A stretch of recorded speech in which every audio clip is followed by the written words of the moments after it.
In the name of Allah, the most beneficent and the merciful.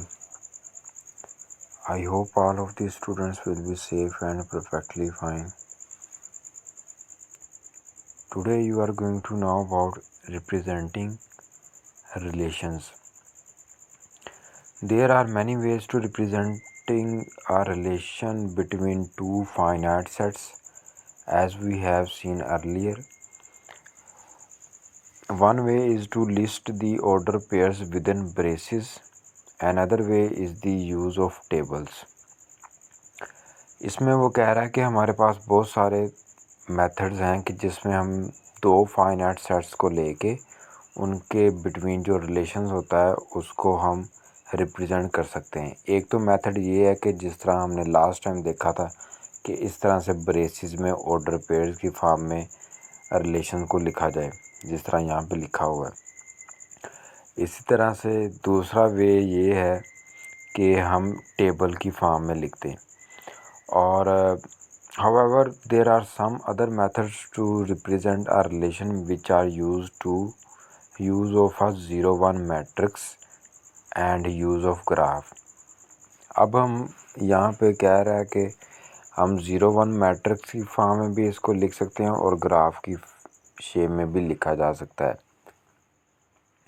In this section we discuss the use of matrices only and use of graphs somewhere else। यहाँ पे हम सिर्फ और सिर्फ matrices को use करके इनकी representation देखेंगे रिलेशंस की। Let R be a relation from set A to set B, then relation R can be represented by a 0-1 matrix as. अब यहाँ पे हमने यहाँ पे कैपिटल एम और इसके सबस्क्रिप्ट में यहाँ पे देख सकते हैं कि आर लिखा हुआ है और MIJ ये मैट्रिसेस की जनरल फॉर्म लिखी हुई है। ये कैपिटल M शो कर रहा है कि ये R जो रिलेशन होगा उस पे हमने एक मैट्रिक्स डिफ़ाइन किया हुआ है और उसकी इंट्रीज जो होंगी वो स्मॉल MIJ की फॉर्म में होंगी। अब IJ क्या है, ये I नंबर ऑफ़ रोज़ होंगी और J नंबर ऑफ़ कॉलम होगी। अब ये इंट्री की वैल्यू यहाँ तो 1 होगी या फिर 0 होगी।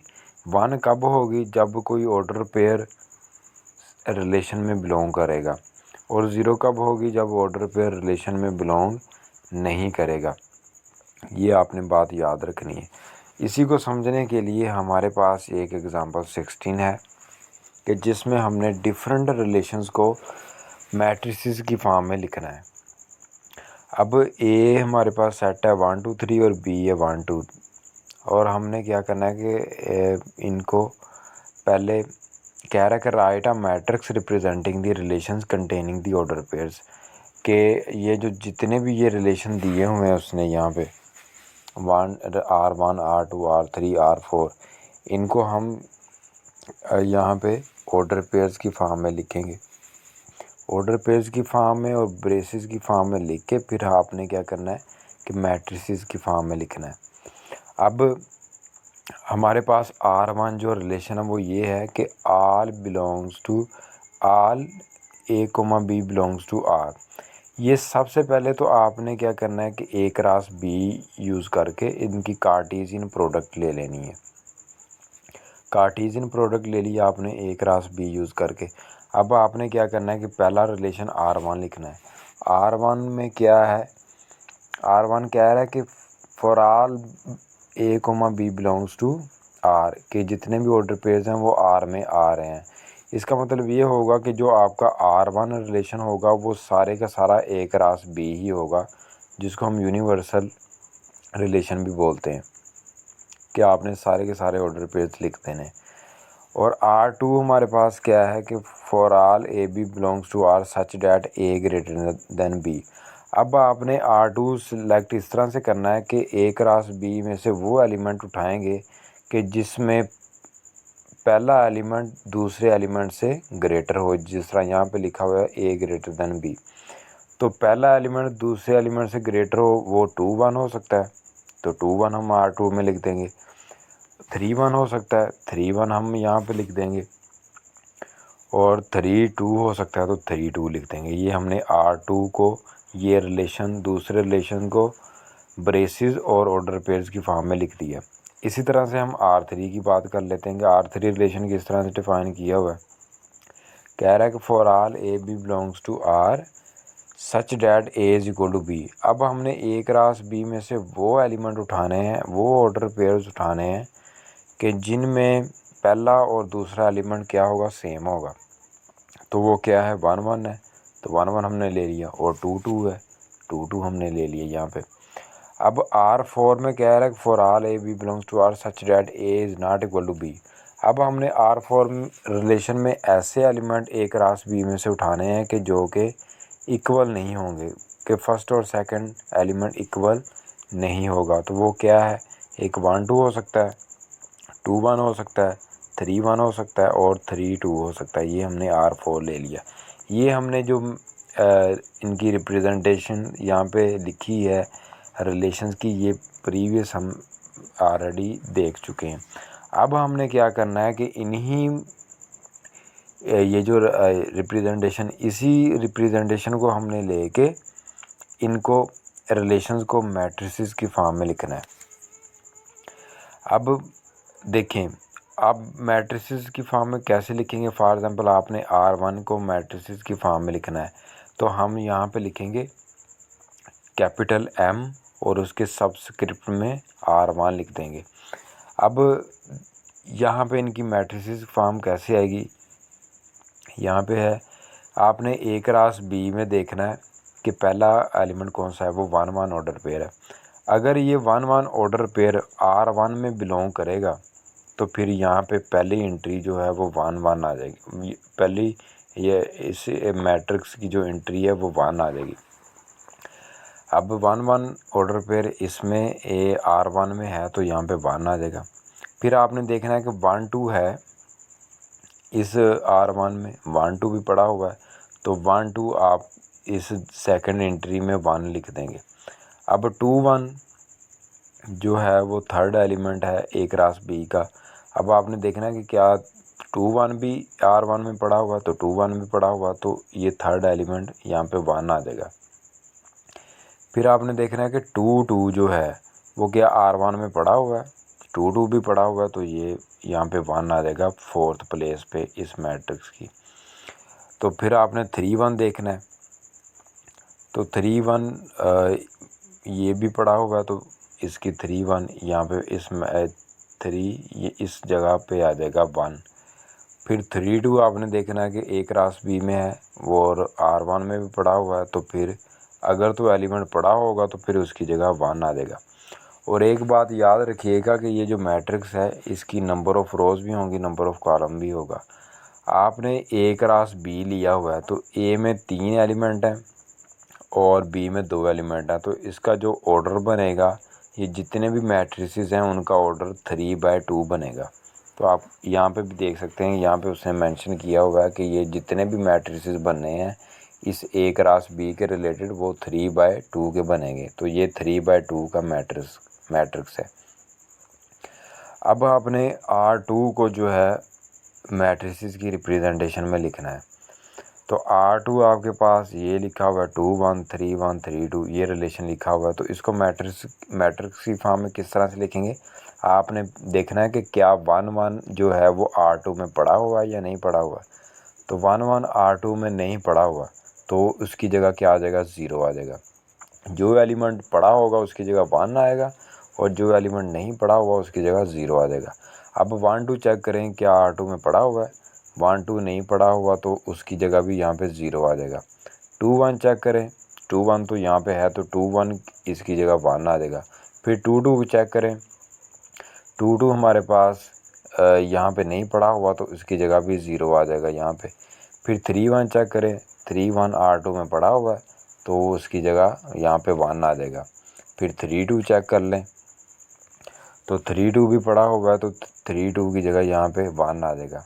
अब देखें, ये जो ए क्रॉस बी में 1 1 लिखा हुआ है, इसका मतलब है कि ये पहली रो और पहले कॉलम का एलिमेंट होगा। 1 2 लिखा हुआ है, इसका मतलब पहली रो और दूसरे कॉलम का एलिमेंट होगा। इस तरह से भी आप देख सकते हैं। फिर नेक्स्ट आप R3 की बात कर लें। अब देखें कि A क्रॉस B में 1 1 है, क्या R3 में भी 1 1 होगा? है यहाँ पे, तो उसकी जगह यहाँ पे 1 आ जाएगा। 1 2 A क्रॉस B में है लेकिन इसमें नहीं है R3 में, तो इसकी जगह 0 आएगा।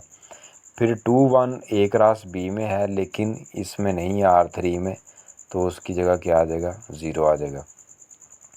फिर अगर 2 2 की बात करें, 2 2 तो R3 में है, तो उसकी जगह 1 आ जाएगा। फिर 3 1 की बात करें, 3 1 इसमें है A क्रॉस B में लेकिन R1 में नहीं है, तो इसकी जगह 0 आ जाएगा। R3 में नहीं है, तो इसकी जगह 0 आ जाएगा। फिर अगर हम 3 2 की बात करें, 3 2 A क्रॉस B में है लेकिन R3 में नहीं है, तो फिर उसकी जगह यहाँ पे 0 आ जाएगा। सेम हम ये काम R4 के लिए भी करेंगे। हमने वो एलिमेंट यहाँ से सिलेक्ट, सारे के सारे एलिमेंट यहाँ से सिलेक्ट करने A क्रॉस B में से। जो एलिमेंट R4 में होगा उसके कोरस्पॉन्डिंग 1 आ जाएगा। जो एलिमेंट A क्रॉस B में है और R4 में है उसके कोरस्पॉन्डिंग 1 आएगा, और जो एलिमेंट A क्रॉस B में है लेकिन R4 में नहीं है, तो उसके कोरस्पॉन्डिंग यहाँ पे 0 आ जाएगा। तो 1 1 इसमें है, इसमें नहीं है, तो 0 आएगा। 1 2 A क्रॉस B में है, इसमें भी है, तो यहाँ पे 1 आ जाएगा। फिर 2 1 चेक कर लें, A क्रॉस B में है लेकिन इसमें भी है, तो उसकी जगह 1 आ जाएगा। फिर 2 2 A क्रॉस B में है लेकिन इसमें नहीं है, तो इसकी जगह 0 आ जाएगा। फिर 3 1 A क्रॉस B में है, R4 में नहीं है, तो यहाँ पे 1 आ जाएगा। फिर 3 2 A क्रॉस B में है लेकिन इसमें भी है, तो यहाँ पे 1 आ जाएगा। तो इस तरह से आपने इनकी रिलेशंस की मैट्रिसेस की फॉर्म में रिप्रेजेंटेशन लिख देनी है। नेक्स्ट एग्जांपल क्या है कि A हमारे पास अगर ये सेट हो और B ये हो कि right the order pairs in the relation representing by the matrices MR। वो कह रहा है कि आपने रिलेशन लिखना है। अब हमने उलट काम करना है। इसमें ब्रेसिस में लिखा हुआ था रिलेशन, तो हमने मैट्रिसेस की फॉर्म में लिख दिया। अब मैट्रिसेस की फॉर्म में लिखा हुआ है, हम क्या करेंगे? ब्रेसिस में लिखेंगे। अब इसका देखें कि इस सेट में 3 एलिमेंट हैं और इसमें 5 एलिमेंट है, तो ये जो मैट्रिक्स बन रहा है ये 3/5 ऑर्डर का बनेगा। ये आप देख सकते हैं। अब पहला एलिमेंट यहाँ पे 0 है, इसका मतलब ये होगा कि A1 और B1 जो होगा वो रिलेशन में नहीं आ रहा, ऐसा ही होगा। अब दूसरा एलिमेंट 1 है, इसका मतलब ये होगा कि A1 B2 रिलेशन में आ रहा है, तो इसकी जगह आप A1 B2 लिख देंगे। फिर 0 है, इसका मतलब है कि A1 B3 रिलेशन में नहीं आ रहा, तो देख सकते हैं कि A1 B3 इसमें नहीं पड़ा हुआ रिलेशन में। जहाँ जहाँ 0 0 लिखा हुआ है उनको हमने स्किप कर देना है। जहाँ जहाँ पे 1 लिखा हुआ है उन एलिमेंट्स को हमने रिलेशन में लिख देना है। अब पहली रो दूसरे कॉलम में यहाँ पे 1 है, तो ये A1 B2 आ जाएगा। ये A1 B2 आ गया। फिर दूसरी रो पहला कॉलम, ये जो एलिमेंट 1 है इसको हम इसकी जगह लिखेंगे A2 B1, A2 B1 लिख देंगे। अब अगला एलिमेंट 0 है, इसका मतलब ये जो एलिमेंट है ये A2 B2 है, यानी कि दूसरी रो और दूसरे कॉलम का जो एलिमेंट है A2 B2।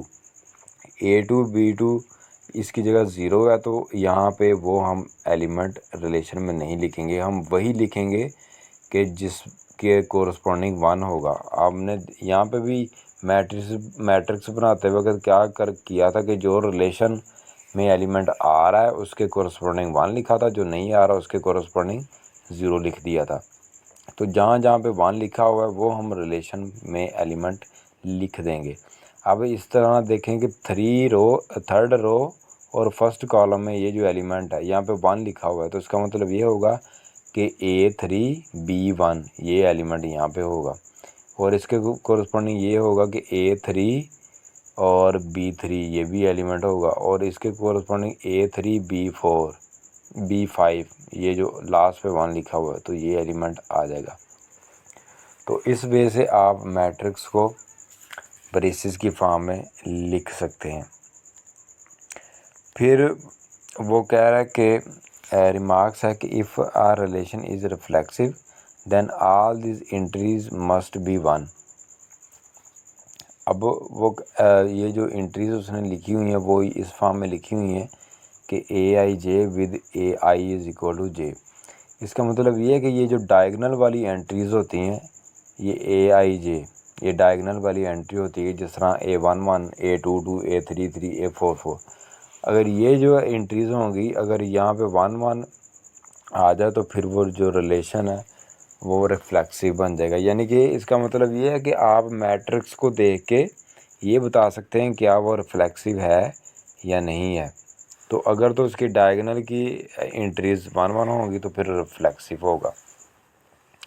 और दूसरी जो एंट्रीज़ है A I J with I is not equal to J may ज़ीरो और 1 बिकॉज वो कह रहा है कि दूसरी जो एंट्रीज़ हैं वो 0 1 भी हो सकती हैं क्योंकि एलिमेंट्स ए भी मे और मे नॉट भी रिफ्लेक्सिव इन आर। बाकी जो एलिमेंट्स हैं वो रिफ्लेक्सिव हो भी सकते हैं और नहीं भी हो सकते। तो जहाँ पे 1 1 जिस तरह यहाँ पे देखें इस मैट्रिक्स में डायगोनल में 1 1 आ रहा है तो ये मैट्रिक्स जो होगा वो रिफ्लेक्सिव भी होगा। अब नेक्स्ट वो कह रहा है कि if a relation is symmetric then entries a I J with i is not equal to j if a I j is equal to 1। यहाँ पे लिखा हुआ है कि जहाँ पे नेक्स्ट हमारे पास है कि if a relation is symmetric then entries a I J with I is not equal to j if a I j is equal to 1 implies a j i is equal to 1। इसका मतलब ये है कि अगर हमारे पास for example A12 element 1 होगा तो ज़रूरी है कि A21 भी 1 होना चाहिए। अगर A23 1 है तो इसका मतलब A32 भी 1 होना चाहिए। जिस तरह आप इस मैट्रिक्स में देख सकते हैं कि यहाँ पे इस मैट्रिक्स में A12 ये जो एलिमेंट है 1 है और A21 भी 1 है और A23 ये भी 1 है और A32 ये भी 1 है। जिस तरह यहाँ पे आई जे और जे आई उसने वर्ड यूज़ किया हुआ है ना, तो इसका मतलब यही है कि अगर A12 1 होगा तो A21 भी 1 होना चाहिए। इसी तरह से अगर A32 1 है तो A23 भी 1 होना चाहिए। तो इस तरह की अगर एंट्रीज़ 1 1 होंगी तो फिर वो सिमेट्रिक बन जाएगा। तो आप देख सकते हैं कि ये भी सिमेट्रिक है। एंटी सिमेट्रिक में क्या होगा कि इसमें कह रहा है कि if the entries a I J with I is not equal to j if a I j is equal to 1 implies a j i is equal to 0। वो कह रहा है कि अगर आपके पास A21 वाला एलिमेंट 1 है तो A12 वाला एलिमेंट 0 होना चाहिए। या फिर अगर यहाँ पे देखें कि हमारे पास A12 जो एलिमेंट है वो 1 है, A21 भी 1 है, तो ये फिर एंटी सिमेट्रिक नहीं होगा। अगर यहाँ पे 1 होता और यहाँ पे 0 होता यानी कि A12 1 होता और A21 0 होता। इसी तरह से अगर A13 0 होता या फिर 1 होता तो दूसरा A31 0 होना चाहिए था। अगर A31 1 होता और 31 0 होता तो ये फिर एंटी सिमेट्रिक बन जाना था। तो इस तरह से ये एंटी सिमेट्रिक भी नहीं है। नेक्स्ट है हमारे पास 0 1 matrix representation of combined relations. अब हमने क्या करना है कि दो रिलेशंस को कंबाइन करके उनको मैट्रिसेस की फॉर्म में लिखना है।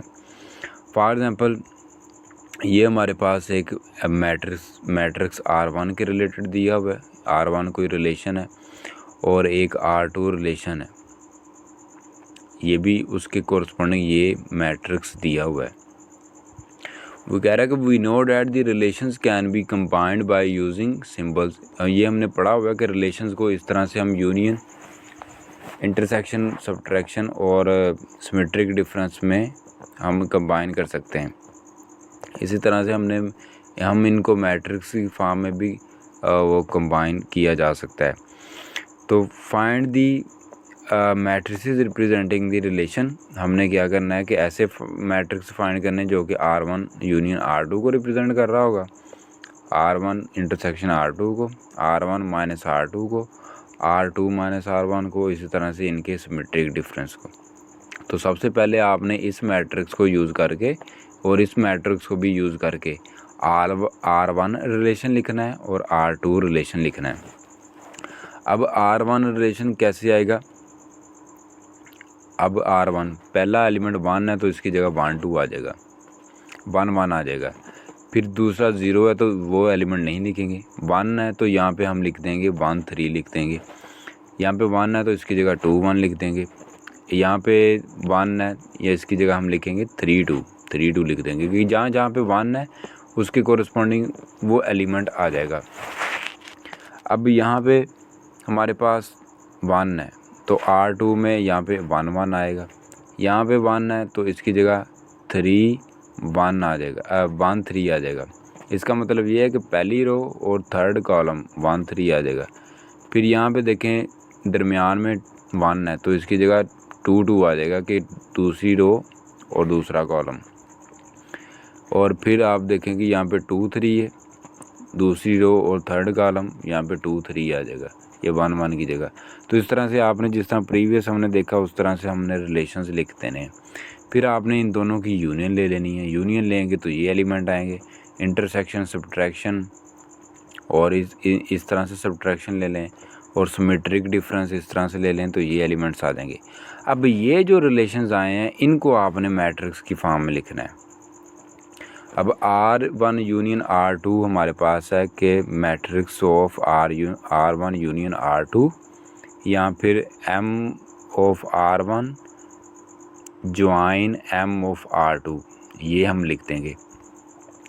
अब देखें कि यहाँ पे 1 1 है तो इसकी जगह 1 आ जाएगा, 1 2 नहीं है तो इसकी जगह 0 आ जाएगा। फिर 1 3 है तो यहाँ पे 1 आ जाएगा। फिर 2 1 है तो 2 1 यहाँ पे 1 आ जाएगा।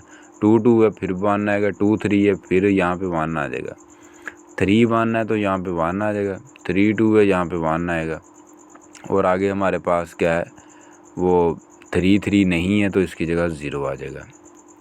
इसी तरह से आप देखें कि matrix of R1 intersection R2 या फिर M of R1 and M of R2 के कैसे लिखेंगे कि 1 1 है तो पहले यहाँ पे 1 आ जाएगा। फिर 1 2 नहीं है तो 0 आ जाएगा। 1 3 है तो 1 आ जाएगा। और इसमें 2 1 भी नहीं है तो 0 आ जाएगा। 2 2 भी नहीं है तो 0 आ जाएगा। 2 3 भी नहीं है 0 आ जाएगा।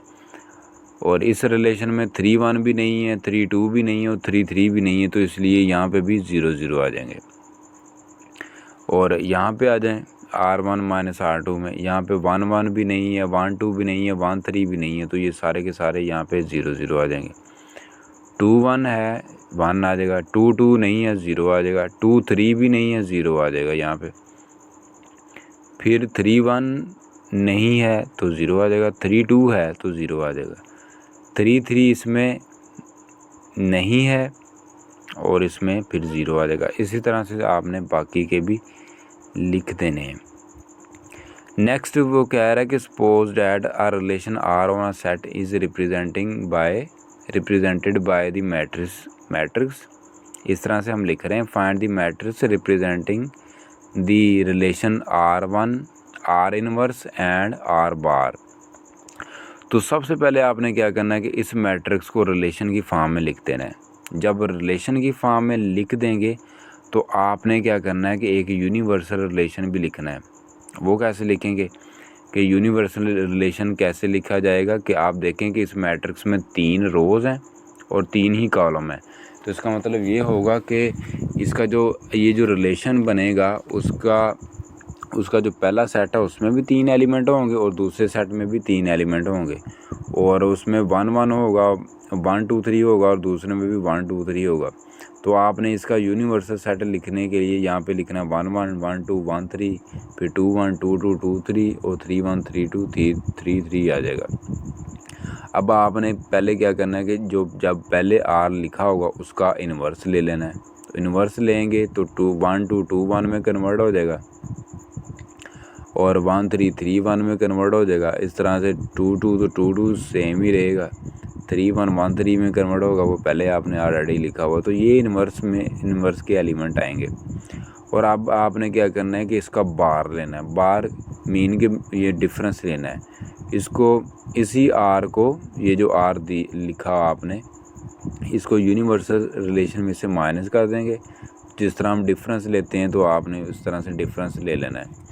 अब हमने ये जो आर इन्वर्स और आर बार जो हमने ये फाइंड किया हुआ है, इनको हम मैट्रिक्स की फॉर्म में लिखेंगे कि एम ऑफ आर वन जो एलिमेंट यहाँ पे 1 1 नहीं है तो उसकी जगह 0 आ जाएगा। 1 2 है 1 आएगा, 1 3 भी है 1 आ जाएगा, 2 1 भी है 1 आ जाएगा, 2 2 भी है 1 आएगा, और 3 1 भी है 3 1 2 3 नहीं है तो 0 आएगा, 3 1 है तो यहाँ पे 1 आ जाएगा। 3 2 आपके पास नहीं है तो यहाँ पे 0 आ जाएगा, 3 3 है तो यहाँ पे 1 आ जाएगा। इसी तरह से आपने आर बार का भी ये मैट्रिक्स लिख देना है। नेक्स्ट हम कंपोजिशन रिलेशन जो होते हैं उनके मैट्रिक्स भी लिख सकते हैं। तो कंपोजिशन रिलेशन लिखने के लिए आपने क्या करना है कि सबसे पहले आपने, जिस तरह यहाँ पे एग्जांपल दी हुई है कि एक हमारे पास आर रिलेशन के रिलेटेड मैट्रिक्स है और एक हमारे पास एस रिलेशन के रिलेटेड मैट्रिक्स लिखा हुआ है। तो आपने आर पहले रिलेशन लिख देना है, यहाँ पे देखें आर रिलेशन आ जाएगा। फिर एस रिलेशन लिख देना है, यहाँ पे एस रिलेशन लिख देंगे। हमने क्या करना है कि एस ऑफ आर का मैट्रिक्स लिखना है और आर ऑफ एस का मैट्रिक्स लिखना है। एस ऑफ आर पहले आप फाइंड करेंगे, जिस तरह हमने प्रीवियस लेक्चर में देखा कि एस ऑफ आर फाइंड करेंगे तो ये फॉर्म बनेगी, और इसी तरह से आपने आर ऑफ एस भी फाइंड कर लेना, वो ये मैट्रिक्स बनेगा। अब एस ऑफ आर का मैट्रिक्स कैसे लिखना है कि जो एलिमेंट इस रिलेशन में नहीं है उसकी जगह क्या आ जाएगा 0 0, और जो एलिमेंट हैं उसकी कॉरस्पॉन्डिंग 1 आ जाएगा। तो ये आपके पास मैट्रिक्स बन जाएगा। इसी तरह से आर ऑफ एस के कॉरस्पॉन्डिंग ये मैट्रिक्स बन जाएगा। तो नेक्स्ट जो एग्जांपल है वो कह रहा है suppose that the relation R and S on a set R representing by this, find the matrices representing the relation S of R and R of S. ये भी उसी तरह का सेम क्वेश्चन है, आप इजीली कर सकते हैं। नेक्स्ट वो कह रहा है कि find the matrix representing the relation R square. तो पहले आपको ये मैट्रिक्स दिया हुआ है, इसका पहले आपने आर फाइंड करना है, फिर आर के साथ ही कंपोजिशन लेंगे तो आर स्केयर आ जाएगा। ये कंपोजिशन हमने प्रीवियस लेक्चर में देखी हुई है। फिर जो आर स्केयर आएगा फिर आपने उसका मैट्रिक्स बना देना है। नेक्स्ट हमारे पास है कोलेयर्स ऑफ रिलेशंस। कोलेयर ऑफ रिलेशंस में हमारे पास 3 कैटेगरीज हैं, एक रिफ्लेक्सिव कोलेयर, एक सिमेट्रिक कोलेयर और एक है ट्रांजिटिव कोलेयर। अब रिफ्लेक्सिव कोलेयर कैसे बनेगा, कह रहा है कि कंसीडर द रिलेशन आर 1 1 1 2 2 1 2 3 2, ये रिलेशन है on a set A is equal to 1 2 3। कह रहा है कि ये रिफ्लेक्सिव नहीं है। अब आप देख सकते हैं कि ये जो रिलेशन लिखा हुआ है ये रिफ्लेक्सिव नहीं है। हम क्या करेंगे, इसमें कुछ एलिमेंट्स की एडिशन करेंगे ताकि ये जो रिलेशन है ये रिफ्लेक्सिव बन जाए। हम इसमें 2 2 ऐड कर देंगे, 3 3 ऐड कर देंगे तो ये रिफ्लेक्सिव बन जाएगा। अब पहले ये रिफ्लेक्सिव रिलेशन नहीं था, बाद में हमने ये एलिमेंट्स ऐड कर दिए तो ये रिफ्लेक्सिव बन गया। This new relation is called reflexive closure of R. जो बाद में हमारे पास नया रिलेशन आएगा, नए एलिमेंट्स की एडिशन करके, उसको हम बोलेंगे रिफ्लेक्सिव कोलेयर। सेम इसी तरह से हमारे पास सिमेट्रिक कोलेयर होता है कि सबसे पहले हमारे पास एक रिलेशन होता है जो कि सिमेट्रिक नहीं होता। जिस तरह यहाँ पे एक रिलेशन लिखा हुआ है ये सिमेट्रिक नहीं होगा, तो हम क्या करेंगे, इसको सिमेट्रिक बनाने के लिए इसमें कुछ पेयर्स ऐड कर देंगे, तो बाद में जो बनेगा उसको हम सिमेट्रिक कोलेयर का नेम दे देंगे। तो आपने इस थ्योरी को भी रीड आउट करना है कि वो इसमें क्या कह रहा है। ट्रांजिटिव क्लोजर में ये होगा कि पहले आपके पास मैट्रिक्स, ये जो रिलेशन है ये ट्रांजिटिव नहीं होगा, लेकिन बाद में हम कुछ पेयर्स ऐड कर देंगे तो ये ट्रांजिटिव में कन्वर्ट हो जाएगा, तो इसको हम ट्रांजिटिव क्लोजर का नेम देंगे। नेक्स्ट हमारे पास है यहाँ पे generalized Cartesian product and n ary relations. Generalized Cartesian product, जिस तरह आपने पहले देखा कि दो सेट्स की कार्टेशियन प्रोडक्ट को आप किस तरह से लेके चलते हैं। अब जनरलाइज्ड कार्टेशियन प्रोडक्ट में हमारे पास क्या होगा कि बहुत सारे एक से ज़्यादा या दो से ज़्यादा हमारे पास सेट्स हो सकते हैं, उनको हमने कार्टेशियन प्रोडक्ट में किस तरह से लिखना है। Recall that if A and B be two non empty sets then Cartesian product is given by A cross B. ये हमें पता है कि कार्टेशियन प्रोडक्ट की डेफिनेशन ये है। Here A B is called order pair. For example if A B ये हमारे पास सेट्स हों तो ए क्रॉस बी ये बनता है।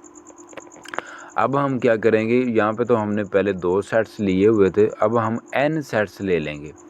Then Cartesian product is denoted by and defined by A1 cross A2 cross A3 up to so on AN, और उनके elements इस तरह से आएंगे, यानी कि n टुपल्स की फॉर्म में आ जाएंगे। इसको हम n टुपल्स बोलेंगे कि अगर आपके पास n सेट्स हों तो उसके कार्टेशियन प्रोडक्ट को, वो जो कार्टेशियन प्रोडक्ट में जो एलिमेंट एक आएगा उसको हम n टुपल बोलेंगे, क्योंकि उसमें n एलिमेंट कोमास को डाल के लिखा हुआ है। अब ये हमारे पास तीन सेट्स हैं, तो हमने क्या करना है कि इन तीनों सेट्स को लेके एग्जांपल 24 में इनकी कार्टेशियन प्रोडक्ट लिखनी है। वो कैसे लिखेंगे कि पहले आपने पहला जो जब एलिमेंट लिखना है, यहाँ पे 0 है, यहाँ पे 1 है और यहाँ पे 0 है, तो आपने 0 1 0 इन ट्रिपलेट की फॉर्म में लिखते हैं। याद रखिएगा कि अगर आपके पास तीन सेट्स हैं तो अब उसका जो एलिमेंट बनेगा वो ट्रिपलेट की फॉर्म में बनेगा। अगर दो हैं तो वो डबलेट की फॉर्म में बनेगा, यानी कि ऑर्डर पेयर की फॉर्म में बनेगा। इस तरह से लेके चलेंगे। अगर n है तो n टुपल्स की फॉर्म में बनेगा। तो पहले तो हमने यहाँ पे देखा कि 0 1 0 ये हम ट्रिपलेट की फॉर्म में लिख देंगे। फिर हमने 0 1 1 ये हमने लिख देना है। फिर हम 0 ये 1 और ये 2 ये लिख देंगे। अब 0 ये लेके चले थे, ये 1 लेके चले थे, ये तीनों कवर हो गए। अब हम 0 लेके चलेंगे और 2 लेके चलेंगे और तीनों को कवर करेंगे।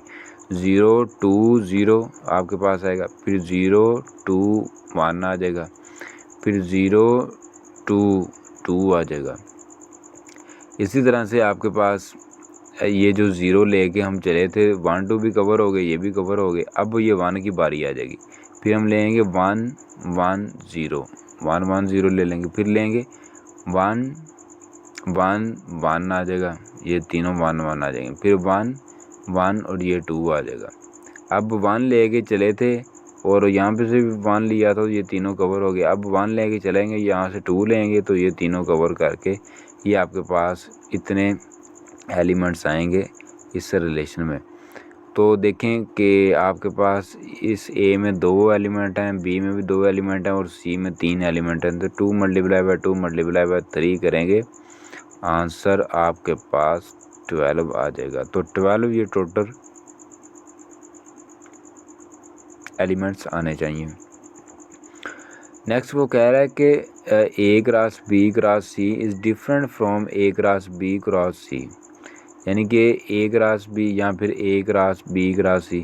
इस तरह से अगर हम एलिमेंट ले लें या इस तरह से अगर हम कोई एक्सप्रेशन ले लें तो ये जो A cross B cross C होगा इन तीनों दोनों से डिफरेंट होगा। वो कैसे? वो कह रहा है कि अगर हम पहले इसी एग्जांपल को ले के चलें, पहले हम A क्रॉस B फाइंड कर लें तो हमारे पास ये एलिमेंट्स आते हैं। और इसी तरह से अगर हम A cross B cross C यानी कि इस कार्टेशियन प्रोडक्ट की C के साथ क्रॉस प्रोडक्ट लेते हैं तो हमारे पास इस फॉर्म में एलिमेंट आएंगे कि 0 1 का ऑर्डर पेयर कोमा 0, फिर 0 1 का ऑर्डर पेयर कोमा 1, 0 1 का ऑर्डर पेयर कोमा 2, 0 2 का ऑर्डर पेयर कोमा 0। तो ये जो आपके पास एक्सप्रेशन आया ये टोटली इससे डिफरेंट है। A cross B cross C से। तो इसलिए हम क्या करेंगे, यहाँ पे वो कह रहा था कि रिमार्क्स में कि आपके पास अगर इस फॉर्म में एलिमेंट्स होंगे तो वो ज़रूरी नहीं कि वो A cross B cross C के ही इक्वल हो। ये जो A क्रॉस B ब्रैकेट डाल के क्रॉस C लिखा हुआ है, इसके एलिमेंट्स, और A cross B cross C के एलिमेंट ब्रैकेट के बगैर जो लिखे हुए हैं वो इस फॉर्म में आएंगे। ये बात आप याद रखिएगा। नेक्स्ट n एरे रिलेशंस हैं कि अगर आपके पास n सेट्स हों और n array relation is the subset of, यानी कि A1 cross A2 cross A3। पहले तो हम 1-2 सेट्सों की बात कर रहे थे, अब हमारे पास n सेट्स आ जाएंगे। इन सेट्स को हम डोमेन बोलेंगे, डोमेन ऑफ रिलेशन बोलेंगे, और जितने ये सेट्स दिए हुए हैं वो उसकी ये रिलेशन की डिग्री होगी। अब हमारे पास एक 25 एग्जांपल है, वो कह रहा है let R be the relation on n cross n consisted of triplet. अब देखें कि ये 3 सेट दिए हुए हैं तो इसका जो एलिमेंट बनना है n क्रॉस n का वो ट्रिपलेट की फॉर्म में बनेगा।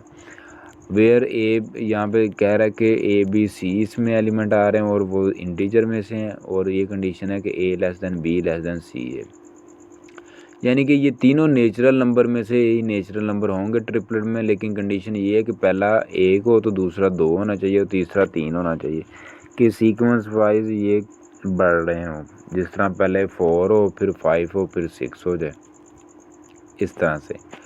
लेकिन कह रहा है कि but 2 4 3 does not belongs to R। कह रहा है कि इस रिलेशन में अगर 1 2 3 आ रहा है तो 2 4 3 ये तो फिर तरतीब उलट हो जाएगी, A less than B less than C वाली। तो ये जो एलिमेंट है ये R में नहीं आएगा और ये एलिमेंट आ जाएगा।